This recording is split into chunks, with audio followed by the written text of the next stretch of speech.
Welcome back, everyone. It's Friday afternoon, and I landed a couple of hours ago back home in Israel. Had a really amazing trip across the United States for the last 2.5, 3 weeks, almost exactly 3 weeks, and really was amazing to see the support that we get from people around the world in Israel. To see this, really the hospitality that I received from people. And the support, both financial, but not only financial, the moral support, the love that people were showing to Israel was truly, it was heartwarming, truly unbelievable. I will do a post a little bit later on thanking the people individually. There are some who don't want to be thanked publicly. That's just the way they are, although I'm very tempted to call out their names for the support they've given me. And there's some really exciting stories coming up soon, which I cannot publicize just yet, but it will be coming soon. All right, we are talking about Parshat Chukat, if I'm not mistaken. I've been gone for 3 weeks. I hope I got the right Parsha. I'm going to ask everyone here, if you're on, to share right now and invite your friends on. We're going to be talking a little bit about this week's Parsha. Really strange stuff going on this week's Parsha. Kind of like, like Harry Potter-like, and not really sure how we as Jews look at this, but we're going to discuss it. So first of all, the Parsha starts out with Paraduma, this red heifer, this red cow, which is not even allowed to have 2 hairs that are not red. If it's 2 hairs that are not red, it can't be used. And what is this red heifer, this red cow or bull or whatever you want to call it? What is it used for? It's used to purify those who have become impure with contact or if they were in the vicinity of a dead person. And it was used in order to go into the Kodesh HaKodeshim, to go into the Kodesh of the Temple Mount, Holy of Holies of the Temple Mount. And really strange, because what happens is somebody, after they slaughter the cow and they mix it with ashes, it sounds really weird. The person who mixes up the ashes and makes a special potion that purifies people, he becomes impure. The people who are involved in making this special mixture become impure, and the people who get the mixture on their heads, those people become pure. Really completely illogical, totally illogical, not to be understood, certainly not in this day and age, the 21st century. Then a little bit later on in the Parsha, Bnei Israel are punished, the nation of Israel are punished, and a snake comes and bites people, and the cure, God says to Moshe, take the staff and a copper snake, and anyone who looks at the snake will be cured. What is going on here? I mean, in a nation that we run away from idols and voodoo, this is truly unbelievably ridiculous. And then, of course, the punchline is when HaKadosh Baruch Hu, God says to Moshe, I'm going to make a miracle for you, right? I'm going to make water come out of the rock. Now, what I want you to do, Moshe, is I want you to talk to the rock. And we know the end of the story is that Moshe hit the rock. And for hitting the rock and not talking to the rock, that is the reason that we're told that Moshe Rabbeinu was punished and not allowed to go into the land of Israel. And the question must be asked, for all that Moshe Rabbeinu went through, everything that Moshe Rabbeinu went through with Bnei Israel, the nation of Israel, he was brought up in Paro's house. So he gave up everything to become this leader of the Jewish nation. And if you think about Moshe Rabbeinu for 1 second, he had no family life. I mean, he was always busy with Bnei Israel. Bnei Israel wanted to kill him several times. He had to deal with all the complaining and the sinning of the nation of Israel. He had no life. No life. His 2 children, by the way, Shabbat Shalom, Stephanie, his 2 children were almost killed in the desert. His wife says that you are a son-in-law of blood. In other words, what happened? Moshe Rabbeinu did not give, hey Ricky, how are you doing? Thank you so much. It's great to be home. So Moshe Rabbeinu did not give his sons a Brit Milah, did a circumcision. And it took his wife to talk to him and say, you're a bloody man, you're causing the death of my children. And it talks about, the sages talk about a snake that came up and swallowed the children up to their necks, and then Tzipora took the rock and did a circumcision and they were saved. This man, Moshe Rabbeinu, had absolutely no personal life. He sacrificed everything. And because he hit a rock, I could understand if he hit an animal, you see he was cruel to animals. I could hit a person, he hit a rock, and that's why he's not given his ultimate reward, let's call it. The one thing he wants most is to come into the land of Israel. He's punished because he hit a rock. what is going on here? What is the story here with all these, the number one, the red heifer, number two, this copper kind of snake, and number three, Moshe Rabbeinu being told to speak to a rock and being punished because he hit the rock. I think the message here is very clear. This week's Parshat is talking about chukim. In Hebrew it's called chukim. A chok is something that's given over by a Kadosh Baruch Hu, by God to Am Yisrael, which cannot be understood. Absolutely no explanation for it. There's no explanation for the red heifer. All right, Ricky, thank you for sharing. Barbara, Lilia, thank you for sharing. Appreciate everyone who shares the video. Right, so a chok is a law that has no explanation. It can't be understood logically. It can't be understood scientifically. Nothing. Even philosophically, what are you doing? You're taking a red cow, you're slaughtering it, you're burning it, you're putting it in some water, and you put it on someone's head and it becomes pure. It sounds ridiculous. You want to go and understand that in a logical manner? It is impossible to do so. Again, when Bnei Israel are punished and they're being killed off by this snake, and God says, make this other snake, and when anybody looks at it, will be cured. What is that? Again, something that cannot be understood logically, philosophically, nothing, zero. You want to go explain that? How you feeling about that? There's no feeling about that. And of course, the rock is well with Moshe Rabbeinu. The point is, when it comes to Judaism, which is really interesting actually, because we have unlike Christianity, which says, believe and you'll be saved, Judaism says we must know God, not believe. Know, which is really an interesting statement considering that it's something that you can't see, right? So, how does that work together with knowing God on the one hand, and on the other hand, all these magical and mystical creatures and stories that suddenly comes out of some kind of fantasy book? So there's a fine line, but it exists between understanding and knowing God, and then understanding everything that we're commanded to do. In other words, we can know that God exists. Right? We can say on a logical level, right, that a creator exists, and we wouldn't come to a conclusion that anything that's built and put in order was done so, randomly or by accident. In other words, you'll never believe that a book didn't have an author or that a building didn't have a contractor. It would be illogical to come to that conclusion. Even one who believes in the Big Bang, which is fine, by the way. Okay, where did that energy come from? It doesn't exist today. I say to people who believe in the Big Bang all the time. We both believe in invisible powers. The only difference between the Big Bang who believes in black matter, which is you can't be seen, and me who believes in God, is that black matter leaves you with no moral consequence. In other words, if the world is created by a Big Bang, an oops, right, a galactical burp, I'm not making fun. It's an explosion between two matters. If you want to explain it scientifically, the matter doesn't exist today. We can't find it.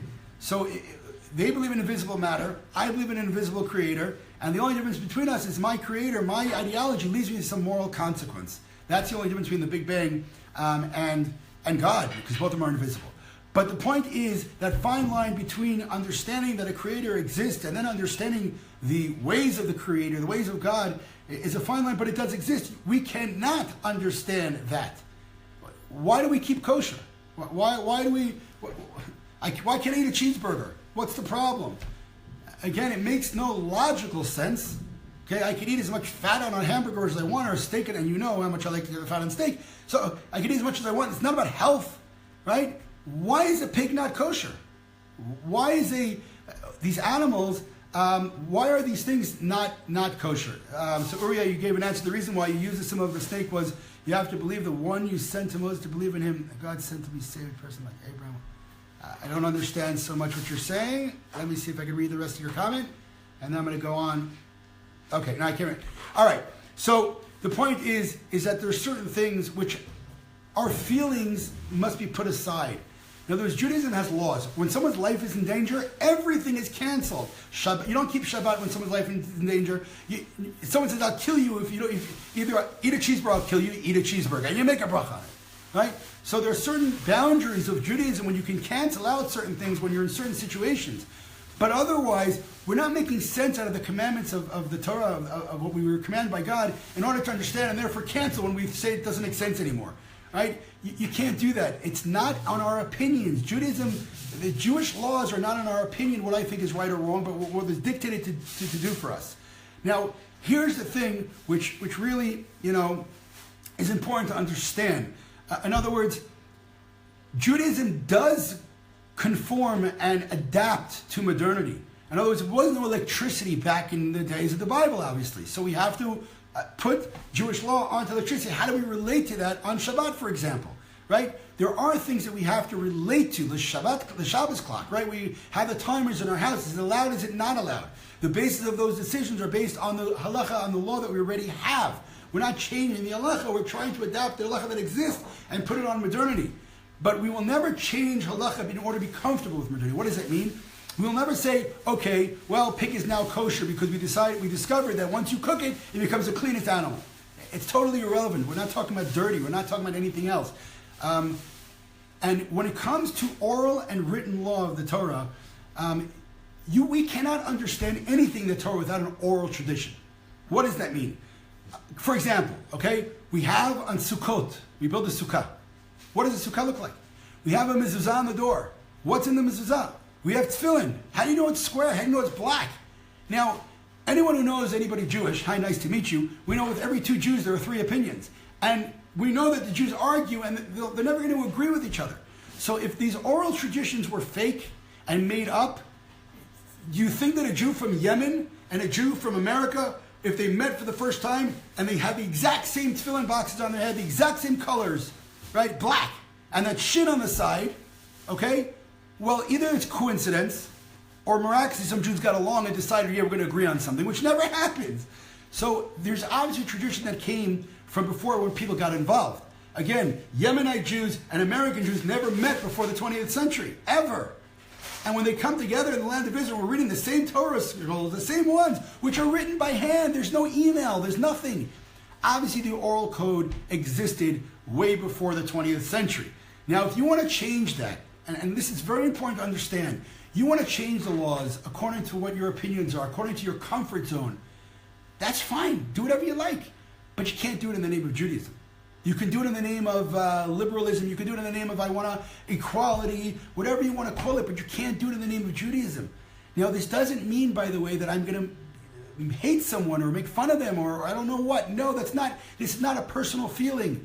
We're arguing ideology. I said this several times before. Anybody on my Facebook page who talks about the reform and calls them names, I don't call them names. We're not arguing on a personal level. On an ideological level, the name reform means change. That doesn't mean you're a bad person. It just means you want to change Jewish tradition. So if you want to do that, you can't come to me and say, how come I have a monopoly on Judaism? I'm not saying I have a monopoly. You are saying you're changing it. Okay, so when it comes to these laws, this paraduma, this red heifer, I mean, imagine if I said, well, it doesn't have to be a red heifer. It has to be black. Why? Because we have to move forward in the world. And there are no red heifers. A perfect example. There are no red heifers left. We can't find any. So maybe we should make it black now? No, we can't do that. That is not what the Torah is. The Torah doesn't conform to my feelings. Okay, I have to halt my desires in order to conform to the Torah. That is what morality is, by the way. In other words, my comfort zone is important as long as it's going parallel with the Torah. My comfort zone goes outside those realms. I have to control my urges, whatever they might be, not to do what I want to do. When it comes to Moshe Rabbeinu and the rock, is it really important that he speaks to a rock?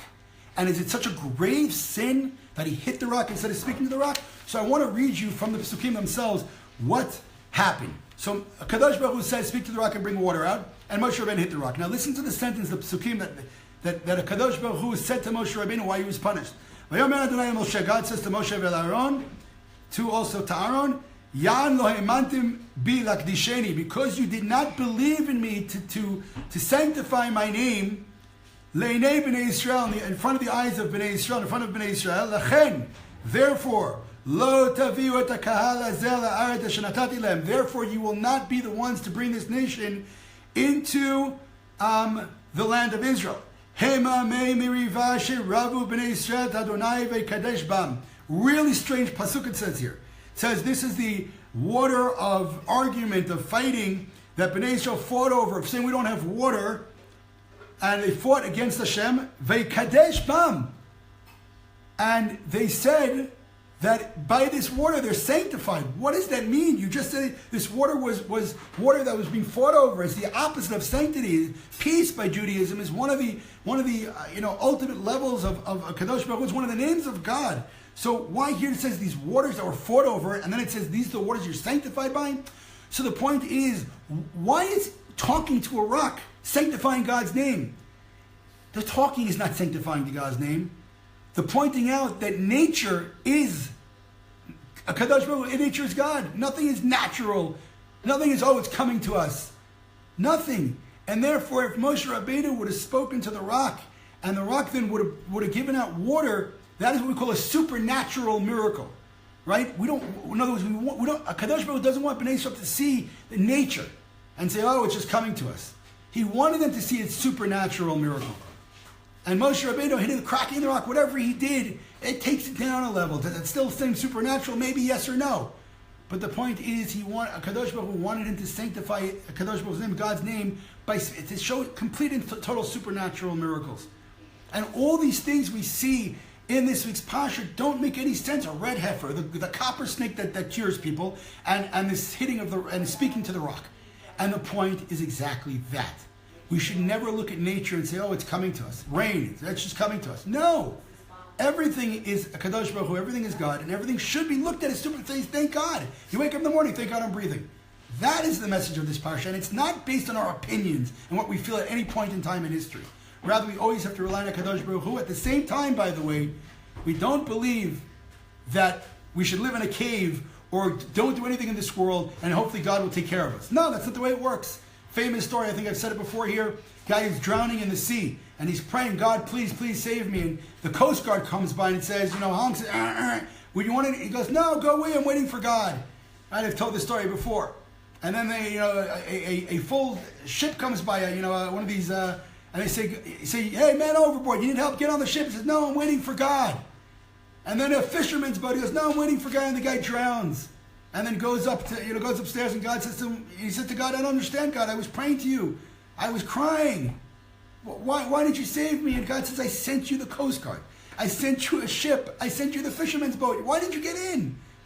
So we have to do, we have to do what's called hishtadlut. We have to do our efforts in this world. We don't just, say, oh, God will take care of us. We don't do that. We don't jump off a building and say, oh, God will take care of us. We don't do that. We have to put our effort into this world. That includes working, by the way. You have to make money. You have to bring food home to the family. But at the same time, before you go into an important meeting, right before you're about to sign that deal, no matter how much work you did before the deal, no matter how much you studied for a test or whatever you're doing or get ready for an interview, before you walk through that door, you have to say, Kadosh Baruch Hu, if this is the right job for me, let me get it. In other words, the idea that our effort is something that we have to do, but the end result has to do with the Kadosh Baruch Hu. And that's why these three supernatural things, really weird things, are in this Parshat, so that we should never say it's because of us. All right, people, that's it. What I want to do, thank you, Linda. Thank you so much, Linda. So what I want to do is I'm going to put the link up here. Thank God my trip was really it was successful. I'm still a little short on a couple of campaigns, so I'm going to put the summer campaign up here for the operations. And everybody, right after you hang up here, and ask you a couple of favors. Number one, don't forget to like the video, share it around. Let's get this information out there, some Torah out there before Shabbat. And please, everybody, hit the link and join me as we continue in standing together to say thank you and show appreciation to the men and women of the IDF who are constantly putting their lives on the line. This is the least we can do to say thank you. Wishing everyone a wonderful weekend. Shabbat Shalom from the beautiful rolling hills of Judea, Israel.